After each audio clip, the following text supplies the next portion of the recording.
Boa tarde. O censo escolar do Ministério da Educação mostra que no ano passado, mais de 3 milhões de alunos do ensino fundamental foram matriculados em escolas de período integral. Esse aumento de 45% em relação a 2012 pode ser sentido na Escola Estadual Alberto Torres, na capital paulista, onde aconteceram as locações da série Pedro e Bianca, exibida pela TV Cultura. Lá, os alunos começaram o ano com 2 novidades. Uma foi a premiação da série com o M-Kids e outra foi a ampliação do horário. Este ano, milhares de alunos da rede estadual de ensino de São Paulo ficarão mais tempo estudando. Serão quase 200 unidades escolares com carga de 9 horas diárias de aulas e atividades. Aqui o ano letivo começou com uma novidade, a carga horária escolar de 9 horas. De meio período, a Escola Estadual Alberto Torres, na capital, passou para tempo integral. Além das aulas regulares, os alunos também participam de disciplinas que incentivam o talento artístico de cada um. Ele fica dentro da escola fazendo todas as atividades. Ele é o protagonista dentro desse novo modelo. Esta é uma das 182 escolas que funcionam com o novo modelo de tempo integral no estado de São Paulo. Para essa mudança, as escolas e os professores tiveram que se preparar. Os profissionais que estão aqui começam a estudar o novo modelo, eles vão para cursos de formação intensivo. Mas o que realmente está deixando os alunos empolgados por aqui é que a escola foi cenário da série Pedro e Bianca, que acabou de receber o Prêmio Internacional M-Kids na categoria Melhor Série. Tanto para a escola quanto para o Brasil, esse prêmio internacional mostra o reconhecimento de um grande trabalho e a inspiração para muitos alunos. Assim eu mesma vou me descobrindo e vou descobrindo as coisas que eu quero fazer. Para debater sobre a escola em tempo integral, convidamos Gisele Calia, neuropsicóloga clínica do Hospital Infantil Sabará.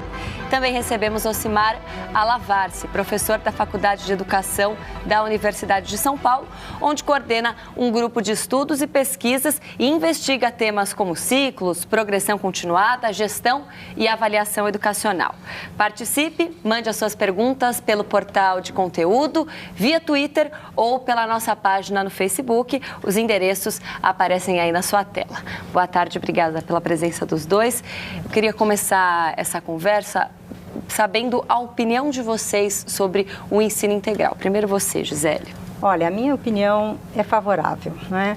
E eu me baseio em 2 fundamentos assim, do funcionamento do cérebro, né, para responder favorável.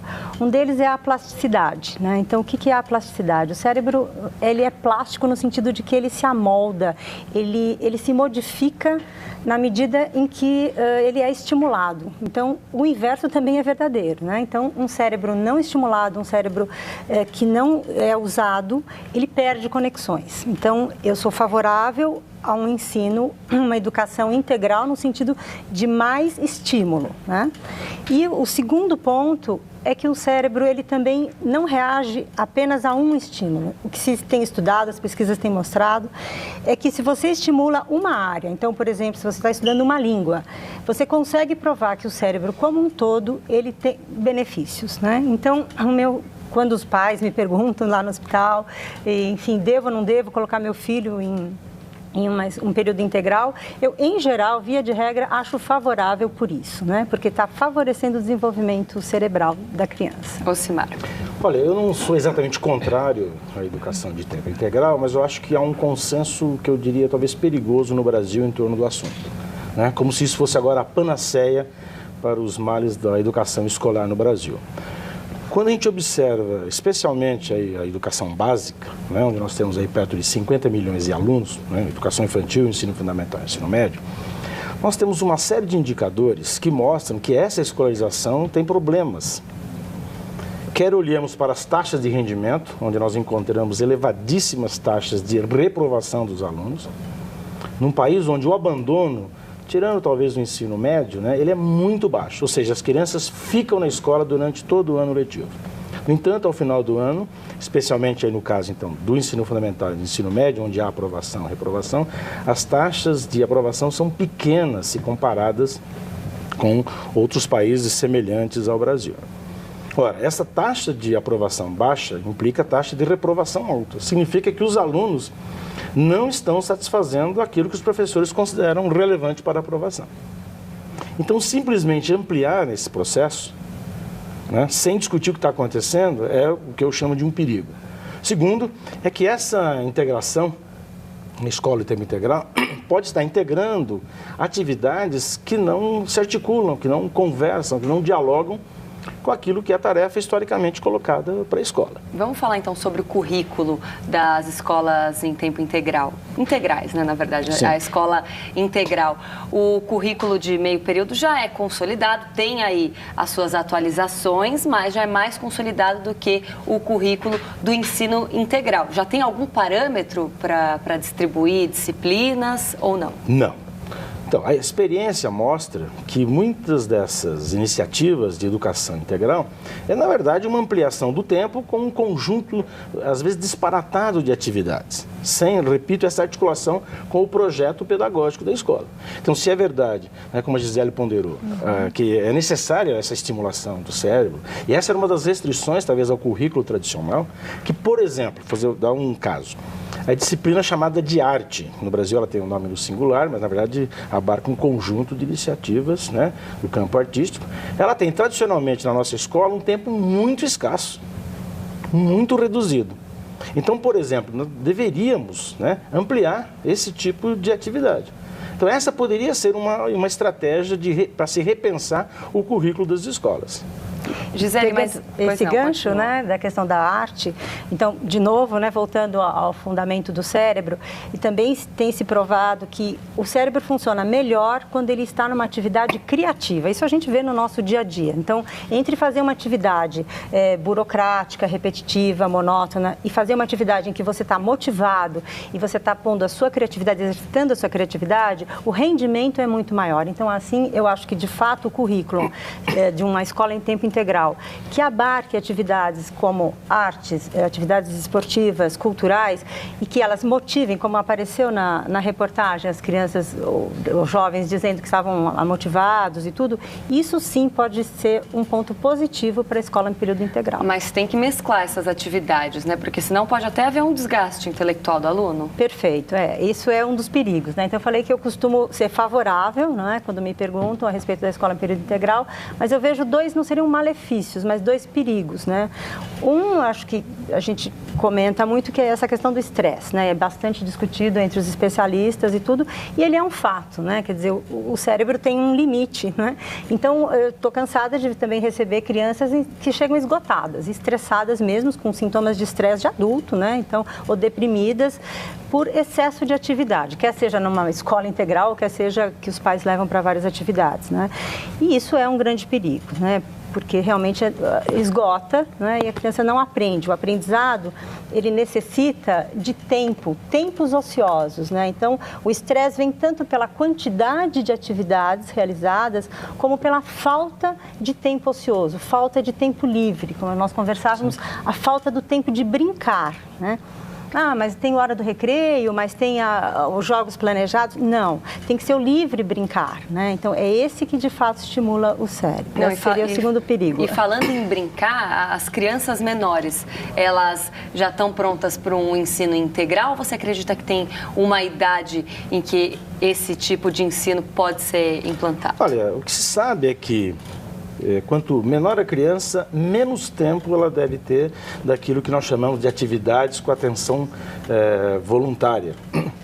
É claro que esse tempo pode ir subindo em direção, por exemplo, ao ensino médio, onde ficar 9 horas na escola é diferente de você submeter uma criança de 2 ou 3 anos a uma carga horária de atividades planejadas ou, como te diz, institucionalizadas. Mas eu queria levantar um problema no Brasil, especialmente no estado de São Paulo, né? A matéria mostrou uma escola estadual, que a competência em leitura, especialmente em leitura, que é uma competência decisiva não só para o aproveitamento escolar, como para a vida, né, que temos hoje na sociedade, mostra o seguinte, que no estado de São Paulo e no Brasil, os patamares a cada geração, né, das medidas feitas com as avaliações externas, que em geral são feitas na antiga 4ª série, agora 5º ano, antiga 8ª série, agora 9º ano e 3º do ensino médio, que os nossos patamares estão relativamente estabilizados, na verdade com pequeno crescimento, porém num patamar baixo E esse, para mim, é um sinal de que nós temos que repensar a escolarização. Inclusive porque leitura não é uma competência a ser desenvolvida por um professor, muito menos pelo de língua portuguesa. Então, sem discutir o que está acontecendo, simplesmente, né, fazer, como eu estava dizendo, a ampliação da carga horária, pode estar significando que nós estamos tentando estender algo que já não estava funcionando. Ademais disso, né, nós podemos estar tirando o tempo da criança para o brincar, mas o brincar não institucionalizado. Né? Então, trazer essas atividades para o âmbito da chamada educação escolar, pura e simplesmente, pode não estar, na verdade, né, nos fazendo caminhar para uma situação de melhor aprendizado ou de melhor aproveitamento escolar. Bom, ainda falando das crianças menores, um dos dados divulgados nesse mesmo censo do ano passado pelo Ministério da Educação, tem um número aqui de que aumentou o número de crianças nas creches para 2,7 milhões, foi um avanço de 7,5% em relação a 2012. Na sua opinião, Gisele, a convivência com crianças, com outras crianças pequenas, pode ser boa? Ou em vez de deixar a criança em casa, apenas com a mãe, com o pai? Sim, pode ser bastante positiva, porque ajuda a desenvolver o que a gente chama de habilidades sociais. Mas a criança, enquanto menor, mais isso acontece, ela tem um tempo próprio. Então, não sei se você já observou crianças pequenas, bem pequenas, juntas. Elas não estão necessariamente se relacionando, elas estão no mesmo espaço, né? Então, conforme elas vão crescendo, elas vão, de fato, percebendo que há um mundo maior à sua volta. Então, quanto mais a escola respeitar, né, esse tempo da criança. Eu tenho recebido crianças tentando ser alfabetizadas aos 5 anos. Isso sim é uma violência simbólica muito grande. Ah, mas meu filho não está acompanhando a escola. Mas 5 anos para alfabetizar, quer dizer, não dá, né? Ainda mais menino, enfim. Então, eu acho que, de fato, a criança estar num ambiente dito protegido, né, deixa os pais mais sossegados, sim, né, mas precisa ver que tipo de ambiente é esse e que crianças, como está sendo feita a atividade com essas crianças. Né? Então, mas é bom lembrar que no caso da educação infantil, especialmente as creches, ela tem uma história que está primeiro associada à assistência social. Né? Quando ela começa a aparecer nas primeiras experiências na Europa, era algo voltado para filhos de mães pobres, que por precisarem trabalhar e não tendo com quem deixar seus filhos, recorriam a essas atividades quase que de caridade, onde inclusive o Estado começa a comparecer. Aliás, aqui na cidade de São Paulo, até 2000, as creches estavam na Secretaria de Assistência Social. Só então elas passam para a Secretaria de Educação. E esse é um movimento que responde a quê? A iniciativa de compreender a creche, ou ainda mais a educação infantil, que no Brasil, além da creche, é composta pela pré-escola, como uma atividade de formação, aquela formação que cabe à educação escolar. No entanto, isso não apaga a necessidade de muitas famílias que precisam deixar seus filhos, né, enquanto trabalham. Então, desse ponto de vista, é evidente que há uma conquista para as mulheres, quando nós encontramos formas sociais de cuidado com a criança, mas nós não podemos, né, colocar tudo isso debaixo do rótulo da educação integral. Né? Então, de novo, né, é preciso recuperar o que nós queremos com essa formação, né, que a escola pode propiciar.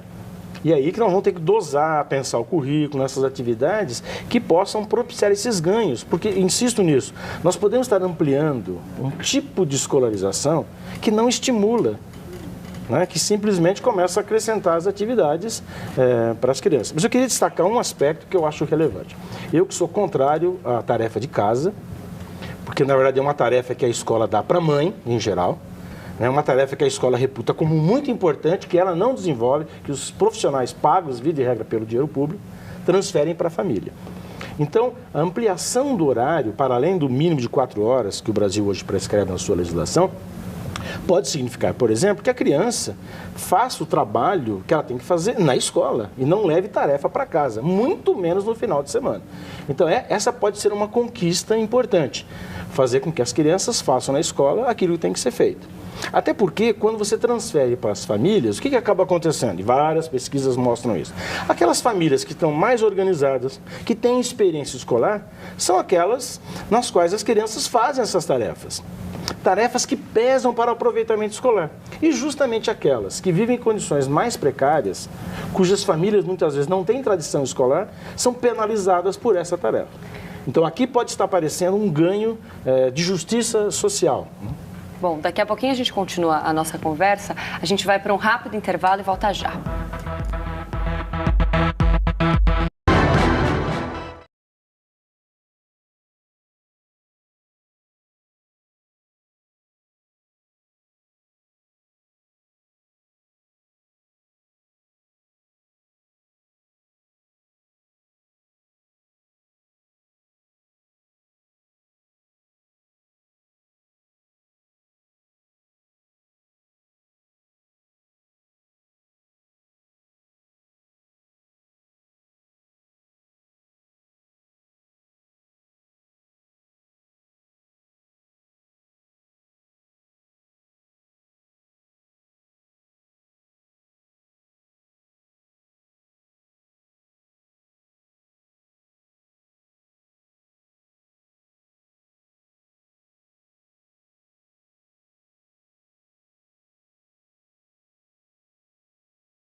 Já estamos de volta com o JC Debate. Hoje nosso tema é a educação em horário integral. E São Paulo amplia o ensino em tempo integral na rede estadual. Professores dispostos a dedicar mais tempo aos alunos terão gratificação extra. Passar o dia inteiro na escola, estudando e praticando atividades esportivas. Para os alunos da rede estadual em São Paulo, isso já é uma realidade. 178 escolas farão parte do modelo de educação em tempo integral. Hoje, 69 escolas já oferecem o sistema a 53 mil estudantes do ensino fundamental e médio, que passam até 9 horas e meia na escola. Dados da Secretaria de Educação revelam que o rendimento dos alunos matriculados em tempo integral aumentou 81% em leitura e 71% em matemática. Cresceu também o contato entre professores e estudantes. A Secretaria está convocando professores dispostos a estender a jornada de trabalho. O professor inicial ganha R$ 2.300 hoje. Ele vai ganhar 75% a mais. Então, se ele ficar em tempo integral, primeiro benefício, ele vai trabalhar numa escola só. O Estado vai abrir concurso para mais 59 mil vagas de professores. Bom, Simara, a gente já estava conversando no bloco anterior os desafios, né, para quem quer implantar a escola integral, principalmente na rede pública. A gente viu que esse serviço ele vem ampliando. Existem alguns dados, principalmente com relação ao desempenho de leitura, de matemática, de que esse ensino integral ele melhora, mas quais são outros desafios pelos quais a rede pública de ensino vai ter que passar para implantar o ensino integral? Bom, primeiro aqui só ressaltar, falando em números, né, que o Estado de São Paulo tem da ordem de 2,5 milhões de alunos no ensino fundamental, né? Essa experiência abarca 53 mil, portanto, ela, do ponto de vista estatístico, ainda é um número muito pequeno. Insignificante, é traço. O que não quer dizer que seja insignificante do ponto de vista da experiência. Aliás, essa é uma outra restrição, você cria ilhas de excelência, né? Porque nós temos que resolver o problema, inclusive, da jornada do conjunto dos professores, especialmente no estado de São Paulo, onde o número de professores precários é inadmissível. Depois, nós temos que separar, uma coisa é tempo integral, ou seja, a ampliação do número de horas que fica na escola. A outra coisa é a ideia de escola integral, que não necessariamente deveria ter uma jornada tão grande, é integrar outros componentes ao currículo e integrá-los todos numa proposta pedagógica. Esse é o desafio. Então, por exemplo, do ponto de vista da formação individual, inclusive do ponto de vista também da estimulação neuronal, sináptica, nós deveríamos dar maior relevo para um conjunto de disciplinas que tradicionalmente não tem merecido espaço na nossa tradição escolar. Então, eu insisto novamente com o componente de arte, né, ou as artes, né, que deveriam ter no currículo escolar, e não estou falando aqui de iniciativas que um governo possa tomar de oferta de programas culturais, do ponto de vista da formação escolar. Ela é praticamente inexistente, né? Para a gente ter uma ideia, mais ou menos das chamadas 25 aulas semanais, 2 têm sido para arte. 2. Isso e nada é muito igual. Então, nós temos que repensar esse currículo na escola. Né? Acho que esse é o grande desafio e não simplesmente a extensão da jornada, como tem sido, de certa forma, a tônica das experiências, pelo menos as que eu conheço. Bom, de qualquer forma, além de repensar nesse currículo, aliás, pensar nesse currículo novo, tem também outras adaptações que tem que ser feitas, porque se a criança passa o dia inteiro na escola, ela tem que se alimentar também, né, Gisele? Com certeza, né? Então, tem todo um preparo desses profissionais para novos desafios. Então, assim, são situações que esses profissionais provavelmente não receberam um treinamento nas suas faculdades de formação tal para lidar com a situação da criança o dia inteiro na escola, né? Agora, eu acho que tem uma outra questão importante que ele dizia que os pais não tinham onde deixar as crianças, ou ainda não têm, não é? E isso de fato é uma realidade. Mas o que eu tenho visto é que há também como se fosse uma espécie de uma pressão da sociedade por uma busca de novas atividades. Então há quase uma competição, assim, bom, o seu filho vai à escola e o que mais? E o que mais ele faz? Então essa é uma resposta também à sociedade moderna, que busca mais informações, mais conhecimento. E não é uma maneira também do pai que trabalha o dia inteiro, o pai e a mãe que trabalham o dia inteiro, tentar suprir aquele tempo que ele gostaria de passar mais com a criança, mas ele não passa? Esse é um grande perigo, não é? Porque de tudo que a gente tem falado aqui, quer dizer, o que faz com que, de fato, a aprendizagem se dê de uma forma melhor, que é isso que a gente está falando, né? Então, melhorar a educação é melhorar a aprendizagem, não é? É justamente o vínculo, então, um bom vínculo. Então, esses profissionais que estão mais tempo com a mesma criança, então, se for um bom vínculo, ótimo, mas se for um vínculo ruim, não é bom. De qualquer maneira, não substitui o convívio com os pais. Não substitui de jeito nenhum. Quer dizer, os pais são fundamentais. Embora a gente não deve desprezar uma conquista social que é permitir que as mulheres trabalhem. Sim. E formas sociais de cuidado com a prole, com seus filhos, apareçam. Então, mas não existe uma super proteção também por parte dos pais? Porque antigamente era muito comum o internato. As crianças, inclusive, moravam no lugar onde eles estudavam, enfim. Mas essa é uma experiência que ainda existe nos orfanatos. Tá? Mas, de toda maneira... Mas não há uma super proteção por parte dos pais hoje? Olha, não sei se é uma super proteção. Por exemplo, eu li uma entrevista muito interessante com os pesquisadores, se eu não me engano, na França, que eram com baixa renda também, né, alunos de baixa renda, e que tinham melhor desempenho. Então, todos vindos de uma mesma classe social, cultural. E por que alguns alunos tinham um rendimento melhor? E uma das hipóteses que eles conseguiram, enfim, comprovar... 9 anos. Para isso, há uma condição incontornável, que é o acompanhamento dessa trajetória escolar. Então, a ampliação da jornada dos professores, a fixação dos professores na escola, é uma das condições que podem ensejar esse acompanhamento dos alunos, da vida escolar dos alunos. Porque a nossa tradição faz com que o aluno mal seja acompanhado durante um ano letivo, que é muito menos do que um ano civil. Então, acho que o debate da escola integral deve propiciar, então, portanto, uma discussão do conteúdo desse chamado currículo escolar, das atividades, como articulá-las, inclusive como ampliar esse currículo e, ao mesmo tempo, a pensar o currículo ao longo de toda a escolarização da criança com um acompanhamento, até independente do que as famílias façam ou queiram. Porque nós sabemos, e as pesquisas têm mostrado fartamente, que o desempenho escolar dos alunos, medido por essas avaliações, dependem de 70% a 80% do chamado nível socioeconômico das famílias. Isso as escolas não controlam. E mais ainda, Dentre as variáveis do chamado nível socioeconômico, uma das mais importantes é justamente a escolaridade da mãe. Ora, mas nós não podemos querer escolarizar as mães para depois fazer com que as crianças aprendam. Mas são fatores que a escola, sabendo, deve utilizá-lo não para se resignar diante da realidade, mas ao contrário, para dimensionar melhor os desafios que tem para o sucesso de todas as crianças. Gisele, eu queria retomar um aspecto psicológico. A gente falou bastante em qualidade, na formação do currículo. Como é que fica a convivência entre esses alunos que passam o dia inteiro juntos? Melhora, piora? Como é que é? Eles formam uma nova família, vamos dizer assim, não é? Então, se eles forem bem supervisionados, ou seja, de novo, a questão do papel do adulto, não é?